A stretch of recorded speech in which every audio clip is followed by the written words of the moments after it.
la lumière de son briquet, on voit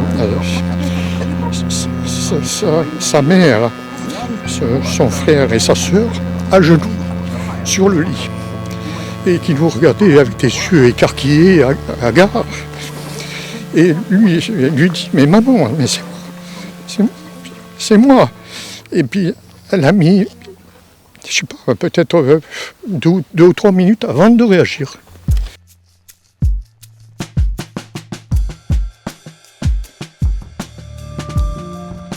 Nous sommes sur le site même de ce qui fut la plus grande catastrophe d'après-guerre.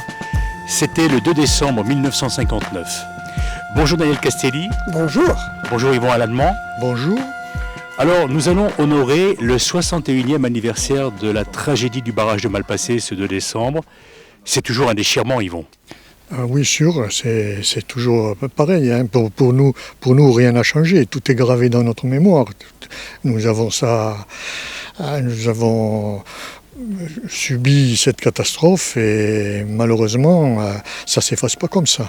Il ne faut pas oublier, chaque année, il faut perpétuer le souvenir, il faut transmettre cette mémoire, même si cette année, 2020, c'est un peu compliqué, ça sera restreint, mais dans nos cœurs et nos esprits, nous n'oublierons pas. Cette catastrophe a fait 423 morts et il y a 52 de personnes non identifiées. Bien évidemment, des dégâts matériels considérables. Durant la deuxième quinzaine de novembre 1959, des pluies diluviennes tombent sur la région. Le barrage rompt à 21h13, libérant près de 50 millions de mètres cubes d'eau. Il n'y a aucun système d'alerte pour avertir les populations. La vague mesure 50 mètres de haut et sa vitesse est environ de 50 km/h. Les ouvriers qui se reposent dans leur baraquement après leur journée de travail sont tous tués. Oui, c'est tout à fait exact. Au drame physique, économique, s'est rajouté le drame humain avec toutes ces pertes de vie. Yvon ? Oui, sûrement, parce que il y a eu quand même beaucoup de morts lors de cette catastrophe et on a perdu beaucoup de personnes qu'on connaissait, des personnes de la famille, des gens qui habitaient à Fréjus et tout ça, c'est sûr que c'est abominable. J'habitais en face des Arènes, une station d'essence BP qui était gérée par mes parents. Et on habitait à cet endroit-là.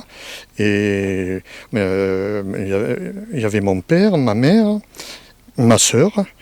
Et ce soir-là, ils avaient invité un ami qu'ils avaient rencontré.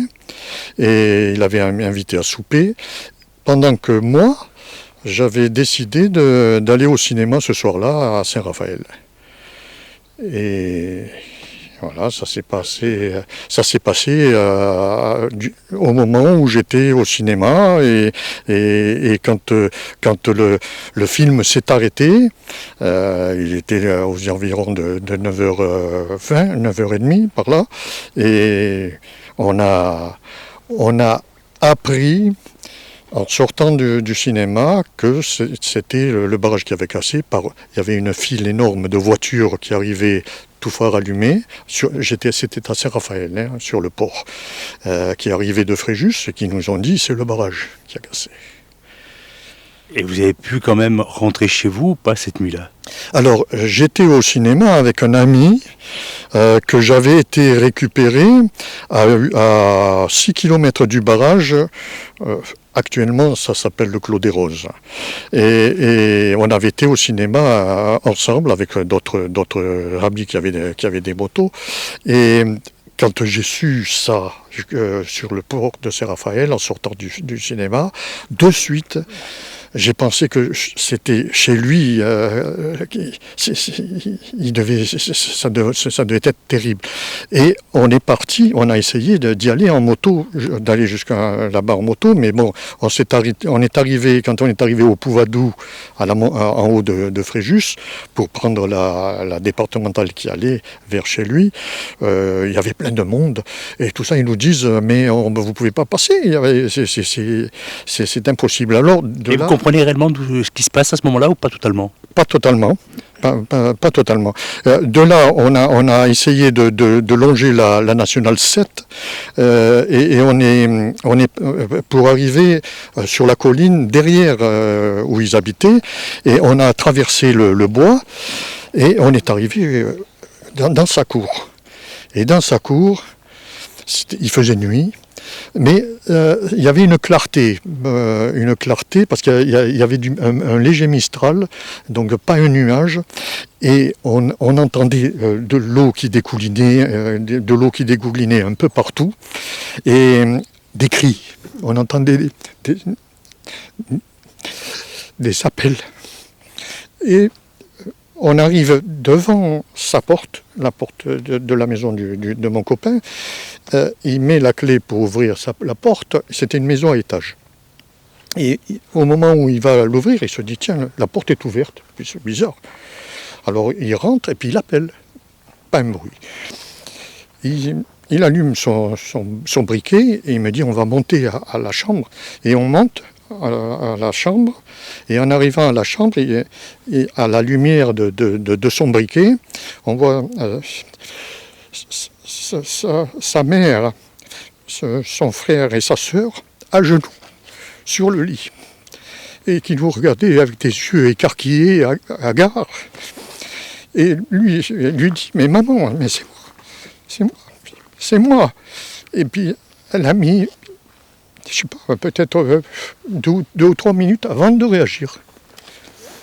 Et là, alors il lui dit, mais oui, papa.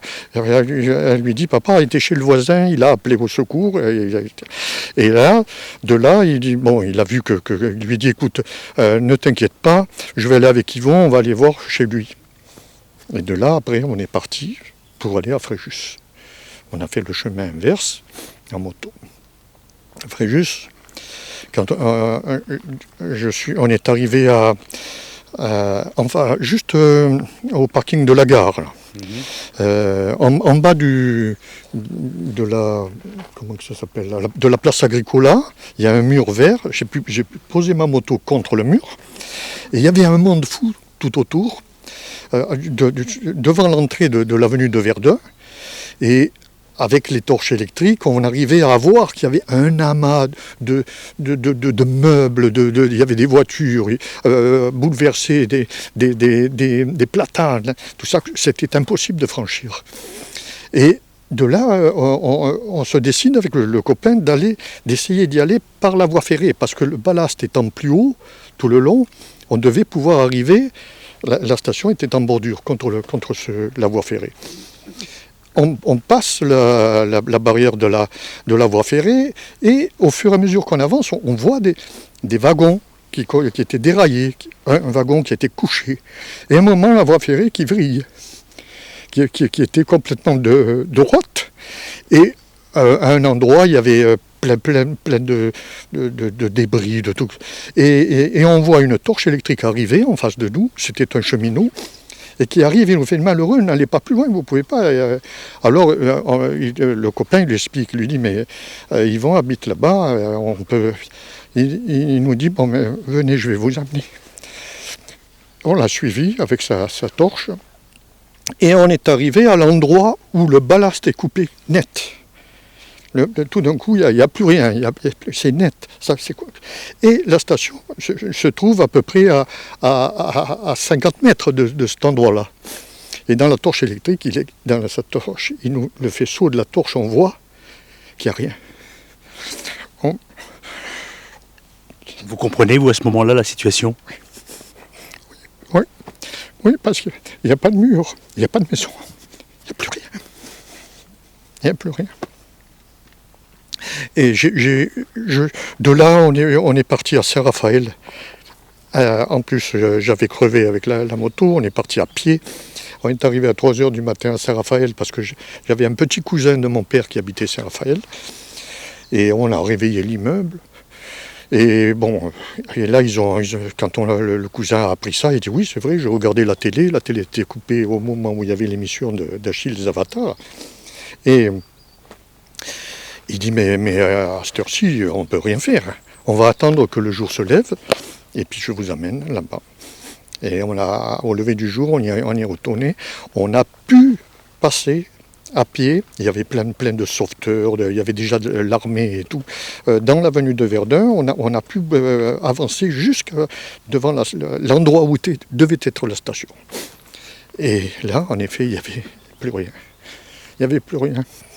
Même plus la piste de la station-service, même plus sous la piste, il y avait les citernes qui sont partis aussi. Plus de fondation, plus rien. Voilà comment était la station. La station, c'était de plein pied. Le kiosque, derrière il y avait le garage. Ici, c'est l'habitation. Ma chambre était là. Ça, c'est une autre vue d'entrée. Ça, c'est moi sur ma moto à cette époque-là, en train de servir de l'essence. Et voici dans la vue Alors, une vue aérienne. Les arènes, la station est là. Vous voyez la maison, oui, l'habitation. Oui. Le bâtiment qu'il faut remarquer qui est là, qui est debout, c'est celui-là. Et tout autour, il n'y a plus rien. Et là, ça bat.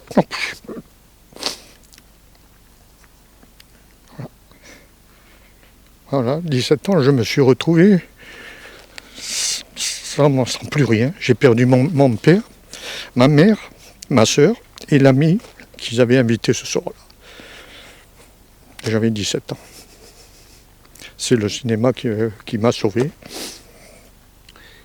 Et vous me disiez un petit peu tout à l'heure en off que vous avez mis du temps à communiquer, à parler de cette tragédie. Oui, on ne pouvait pas en parler, c'était trop fort. C'était trop. Même entre copains, même dans la famille, on ne pouvait pas en parler. On ne pouvait pas. On ne pouvait pas, c'était impossible. Et c'est ça, on avait mis ça au fond d'un tiroir qu'on ne voulait plus ouvrir. Il a fallu tout ce temps et puis bon, c'est peut-être un peu regrettable, mais c'était pas possible. Et c'était regrettable parce qu'on s'est rendu compte 50 ans après qu'il y avait des gens qui n'étaient pas au courant de ce qui s'était passé à Fréjus.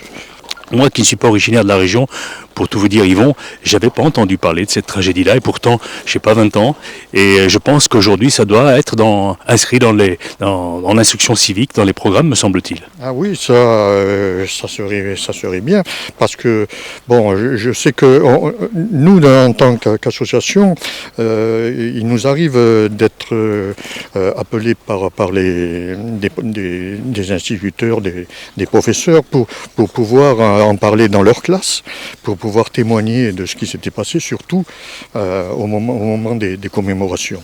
On est peut-être les derniers témoins. J'espère qu'il y aura une relève par la suite, par des jeunes qui pourront parler de leurs parents ou grands-parents qui ont vécu cette catastrophe. Donc on rappelle que Yvon Allemand est le vice-président de l'association ACC Malpassé. On a Daniel Castelli qui lui est le trésorier de l'association. Effectivement, on était en train d'évoquer, Daniel, si vous voulez bien nous rejoindre, s'il vous plaît.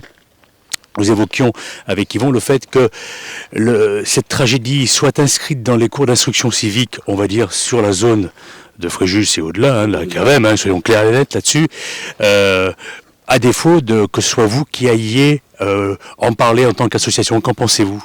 Ce que j'en pense, c'est que nous, on commence à prendre de l'âge et que l'avenir est plutôt sombre parce qu'il faut une relève et que si on ne fait pas il ne faut pas ne compter que sur nous-mêmes. Il faut donc que le témoin puisse être passé et qu'on en parle plus largement au niveau local et même plus, puisque une tragédie comme ça, elle n'est pas seulement que régionale, elle peut intéresser tout le national et international. D'ailleurs, cette catastrophe a servi, a été utile pour éviter d'autres catastrophes qui auraient pu se passer par des géologues qui sont intervenus avant la construction de certains barrages en indiquant les problèmes qui se sont passés ici. Donc bien sûr qu'il faut que la mémoire demeure. toute personne, on va dire, issue du coin, on va dire, de l'Estérel, se doit de connaître cette histoire et de ce fait de pouvoir venir, dès le plus jeune âge avec leurs enfants, se ressourcer. Et je suis tout à fait d'accord avec cette approche. Et c'est bien dommage qu'on en soit encore là. Espérons qu'à l'avenir nous démentira et qu'un aménagement va être fait pour le plus grand nombre de personnes, de public. Là, il faut s'imaginer, le soir du 2 décembre 1959, à 21h13, à cet endroit-là, on a 60 mètres d'eau au-dessus de nous, dans un vacarme épouvantable. Cette eau va se heurter à la colline qui se trouve en face. Il y a un petit col, il y aura une petite quantité d'eau à gauche qui va passer sur le petit col. Tout va être se heurter à cette colline et va faire un grand S pour atteindre la vallée du Réran, qui se trouve à 1 km et demi plus loin. Eh bien, moi, je n'ai pas eu de personne décédée, une chance extraordinaire, un hasard de circonstances incroyable. J'habitais à peu près à vol d'oiseau à 8 km d'ici, en plein milieu de la vallée du Réran, proche du Réran, environ 200 mètres du Réran, dans une grande ferme. Et comme toutes les fermes provençales à l'époque, toutes les ouvertures des fenêtres, portes étaient dirigées vers le sud, et le côté nord était un grand mur aveugle, et c'est côté nord évidemment que se trouvait à 8 km plus loin le barrage. Tout ça pour vous dire qu'il était donc un peu plus de 21h ce soir-là. Je dînais avec mes parents dans une grande cuisine de cette grande ferme, tranquillement, en écoutant l'émission de Zapimax à l'époque. C'était Qui tout double, avec un candidat remarquable qui répondait à la dernière question d'une catégorie lyrique, et à la radio, c'était la radio, le chronomètre ponctuait les dernières secondes. Quand brutalement on entend frapper à notre porte, ou plutôt à la porte de la remise qui se trouvait à côté, de grands coups sur la porte, avec une personne qui crie sans qu'on comprenne ce qu'elle dit, mais on comprend tout de suite que cette personne est notre voisine, Madame Rouchon, qui vient nous avertir que le danger arrivait. Madame Rouchon, qui habitait une centaine de mètres avant d'arriver chez nous, c'est-à-dire moins en danger que nous, plus près du lieu où on trouvait une hauteur, on pouvait s'échapper. Elle est venue donc vers le danger pour nous avertir. Elle habitait dans une petite maison avec une cuisine qui avait une fenêtre qui donnait vers le nord. Elle a vu arriver la déferlante. Et cette fenêtre servait de garde-à-manger, entre volet et fenêtre, servait de garde-à-manger. Ils avaient une chienne, Diane, et à ce moment-là, elle ouvre la fenêtre pour prendre de la nourriture pour le chien. Et là, elle a entendu le bruit indescriptible. Elle l'a entendu, elle l'a pas vu. Elle l'a pas vu, elle l'a entendu. Et pourquoi elle a compris que c'était le barrage? Parce que dans l'après-midi, son mari, qui avait un jardin à peu près ici à 1 kilomètre du barrage, était venu voir l'état de son jardin à vélo, parce qu'il avait plu pendant un mois, donc c'était pas possible d'y venir. Enfin bon, il avait vu pas mal de mouvements au niveau du barrage, pas mal de personnalités, enfin ça l'avait un peu interpellé. Et donc quand elle ouvre la fenêtre, il n'hésite pas à dire c'est le barrage qui a cassé. Donc elle vient, Madame Rochon, au péril de sa vie, vient vers le danger, parce qu'il faut fuir de l'autre côté. Elle vient donc une centaine de mètres, taper à notre porte pour nous avertir. Si Madame Rouchon n'était pas venue, je ne serais pas là pour vous raconter l'histoire. Rapidement, mon père prend la précaution d'éteindre la lumière, de fermer la porte à clé. Le lendemain, il n'y aura plus de maison, plus rien. Mais bon, on passe devant chez Madame Rouchon. Avec Madame Rouchon, donc, on se dirige vers le seul lieu possible de salut, qui sont les hauteurs du château Aurélien. Le château Aurélien qui est à 25-30 mètres au-dessus de la vallée du Réran. On passe à côté de la maison des Capras. Je parle de la maison des Capras parce que la France entière connaît l'histoire de la fiancée de Fréjus. Le le fils André Capra était là ce soir-là avec ses parents et sa mère était un peu impotente, handicapée. Donc quand on est passé, il sortait la voiture pour partir avec sa mère.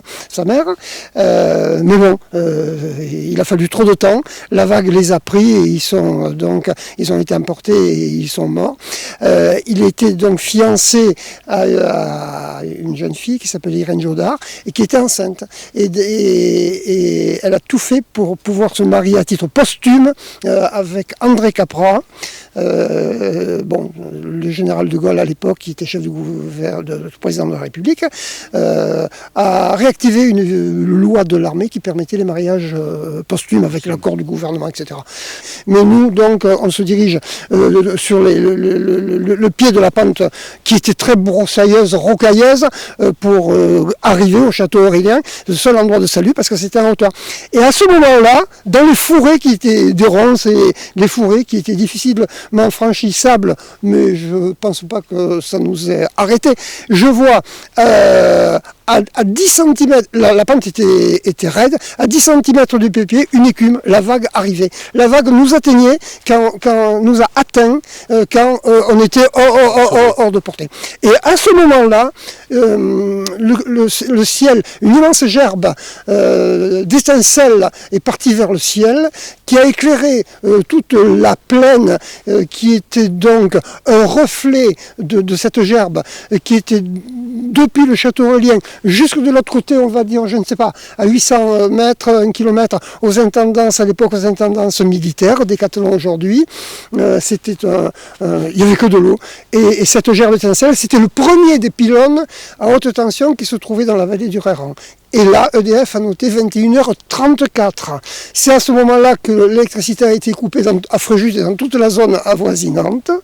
L'histoire de Zavata, dont on n'a pas vu l'aboutissement du saut, etc. Donc le noir complet. Le barrage ayant cassé à 21h13, 21h34, 21 minutes pour faire à vol d'oiseau environ 8 km. Voilà. Et nous sommes arrivés au château Aurélien. Donc, moi, mon histoire, qui a duré 3 minutes, l'histoire, ou 4 peut-être, parce qu'après il a fallu monter la pente, elle se termine là. Et bon, quelques temps après, sur le terre-plein du château. Je ne dirais pas qu'elle s'est terminée, elle s'est poursuivie. Mon histoire, oui, mais l'histoire de ce moment, et quelques temps après, je ne peux pas dire demi-heure après ou peut-être un peu plus, ce que j'entends, c'est que j'ai toujours dans la tête le tocsin qui avait été activé sur le clocher de Fréjus. Alors Yvon, vous nous avez bouleversé tout à l'heure en termes d'émotion. Néanmoins, dans cette journée du 2 décembre 1959, il y a quand même une chose importante et qui a changé votre vie. Oui, ça a complètement changé ma vie parce que figurez-vous que à cette époque, je fréquentais une fille de Fréjus et normalement le soir on se retrouvait dans son quartier à 8h30 puis je rentrais sagement me coucher chez moi. Ce jour du 2 décembre, elle avait dû partir à Marseille en train, accompagner sa sœur qui devait partir en Tunisie. Et puis je me suis dit, elle va revenir dimanche, je vais lui écrire une lettre et je vais lui raconter ce que j'ai fait que je fais pendant ma journée. À midi, avant de manger, je suis parti en moto jusqu'à Saint-Raphaël parce que la veille, il y avait eu un raz-de-marée. Avant de retourner chez moi à la station, je me suis arrêté en ville, au centre-ville, un bar qui était fréquenté par les jeunes, où on jouait au flipper ou au baby-foot. Et là, je rencontre des copains qui me disent « Tiens, vous avez vu qu'il y a un beau film qui passe ce soir à Saint-Raphaël, c'est J'irai cracher sur vos tombes. Ça vous intéresserait d'y aller ?» Puis j'ai dit « Ben oui, moi ça m'intéresse. Ce soir je peux venir, oui, je viens. » Et donc je suis retourné chez moi à manger. Puis alors l'après-midi, mon père me dit, puisque c'est calme aujourd'hui, on va en profiter avec maman pour aller à Saint-Raphaël, nous promener à Saint-Raphaël. Et j'ai tenu donc la station jusqu'à 5 heures, jusqu'à le retour vers les 5 heures. Et à Saint-Raphaël, ils ont rencontré un ami de Tunisie. Il faut vous dire que mes parents étaient originaires de Tunisie et nous étions rentrés en France en 1958. Ça faisait 1 an qu'on était en France, qu'on était installés. Et ils ont rencontré ce copain, un grand ami de Tunisie, qui était à Saint-Raphaël, et qui leur dit « Demain, je vais à Tunis, j'ai mon billet d'avion, je vais rejoindre ma fiancée qui est restée là-bas. » Et ma mère qui lui dit « Mais si tu es tout seul, tu peux venir manger à la maison ce soir. » Voilà. Lui, le destin a complètement changé. Pour lui et pour moi. C'est lui qui est mort à ma place. Faut pas dire ça, Yvon. Néanmoins, moi, je veux faire rebondir sur le côté positif. C'est que la demoiselle que vous fréquentiez à ce moment-là, elle est devenue votre femme. Et aujourd'hui, vous avez des arrière-petits-enfants. Oui, parce que bon, après, on a pu se retrouver une dizaine de jours après. Et bon, la lettre, elle l'a reçue après, 10 jours après. Elle a reçu la lettre et elle a pu revenir avec cette lettre, mais elle a su au moment où ils allaient partir 10 jours après. Elle était restée pendant 10 jours sans savoir si j'étais mort ou pas. Et donc après je suis donc retourné un peu en Tunisie chez le frère de mon père qui était toujours là-bas. Et nous sommes revenus après en France et j'ai continué à fréquenter mon épouse. On s'est mariés 2 ans après. Et actuellement, nous avons la chance, parce qu'on s'est mariés, moi j'avais 19 ans et elle 17 ans. Et nous avons la chance d'avoir 4 arrière-petits-enfants.